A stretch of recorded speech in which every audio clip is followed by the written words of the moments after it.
This is section 6.2, which will go over some of the properties that you learned about a parallelogram. Sometimes when you look at your figures, again, they may look different just depending upon the direction that the parallelogram is kind of slanted. Sometimes, as in this figure here, it has no diagonals. In this parallelogram here, we have both diagonals in it. Sometimes you might see a parallelogram that just has one diagonal. So again, kind of depends upon how they drew the figure. There's 5 properties that we know about a parallelogram that were discussed in the previous video. So the first one, kind of the most obvious, this is called a parallelogram, and that means that the opposite sides must be parallel. So AB has to be parallel to DC, and then we also have AD must be parallel to BC. All right. In addition to that, opposite sides must be congruent. Okay, so this is where you can use that information to either find other measures or possibly set up equations for things that you know might be equal or congruent. So for example, if I knew the top of this parallelogram was 20 inches, then I know that the bottom is also 20 inches. All right. If the right side was 18 inches, then I also know that the left side over here must have also been 18 inches. So again, we know that opposite sides are parallel and they are also congruent. All right. As far as the angle measures, there's 2 different things we need to know about the angles, again, depending upon where they are. The opposite angles are congruent. All right, opposite angles congruent. So for example, if I knew angle D, let's say was 80 degrees, all right, the opposite angle, so I'm going to go all the way across the other corner, this angle would also have to be 80 degrees. All right. The consecutive, or also called same side interior, also have to equal 180. So again, this just goes back to our properties of parallel lines that we discussed earlier. If the lines are parallel, the consecutive or same side interior must be supplementary, meaning they have to add up to 180. So if I know this one was 80, these have to add up to 180. That means angle A must have been 100. All right, we can do the same thing if we look on the other side. If this one is 80, these are still same side, interior, or consecutive, right next to each other. They have to add up to 180, so this one would be 100. We can also see here that these opposite angles are congruent as well. So these corners are both 100, these corners are both 180, or 80.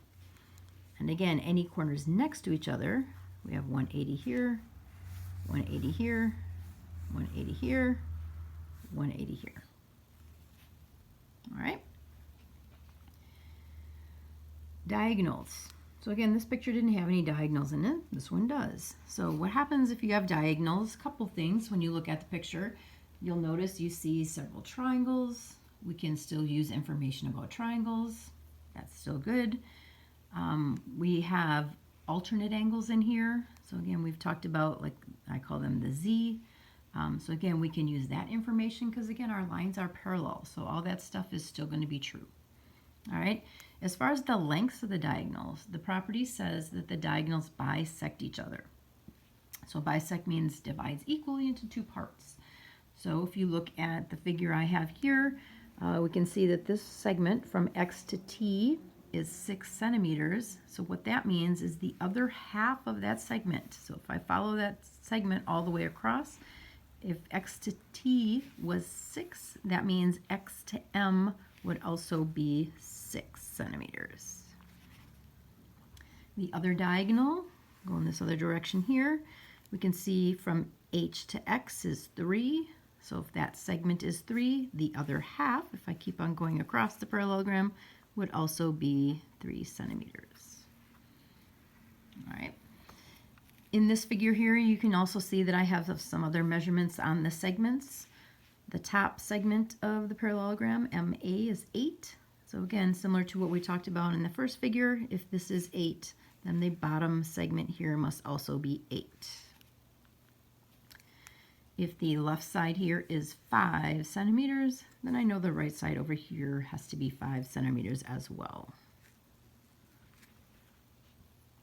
Usually when you're looking at your figures, they're going to give you some sorts of numbers or measurements, and then your task will be to figure out some of the other measurements of that figure. One of the things that I usually do when I'm looking at these is I try to figure out all these segment measures first. I get those out of the way. The segment measures that I just filled in that diagram will have nothing to do with what I'm going to do next, and that is to focus on the angle measures. Okay, so when we're talking about angle measures, it has nothing to do with 8 centimeters or 5 centimeters. Okay, so figure out all the segment measures first, get them out of the way so that you can focus on what's going on with the angles.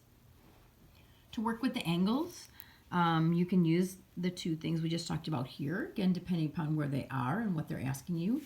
Opposite angles have to be congruent. Consecutive angles have to add up to 180. When you do have your diagonals in here, again, you can fall back to some of the other stuff we've talked about. You can use alternate angles. You can use vertical angles. You can use triangles. And again, what you have to do is going to kind of depend upon where the numbers are that they provided you. So I can't really tell you what to do. You're going to have to look and work and figure it out a little bit. All right, so let's take a look at some of the degree measures that I do have in this figure. It looks like we have 2 degree measures. So this angle over here is 50 degrees. And what this is trying to tell you here is that the entire angle is 50 degrees. All right. So angle HMA, so that's the entire corner, HMA is 50 degrees. So if we think about what we talked about in this picture above, if this angle is 50 degrees, then I know that the opposite angle, so this angle over here, again, the entire angle, which would be called angle HTA, we know that one is 50 degrees as well. Okay, so opposite angles are congruent.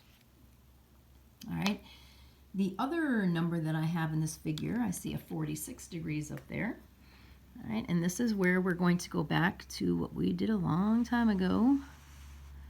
All right, and I'm going to look for my alternate angles. So right now, you can see the big Z I drew in there.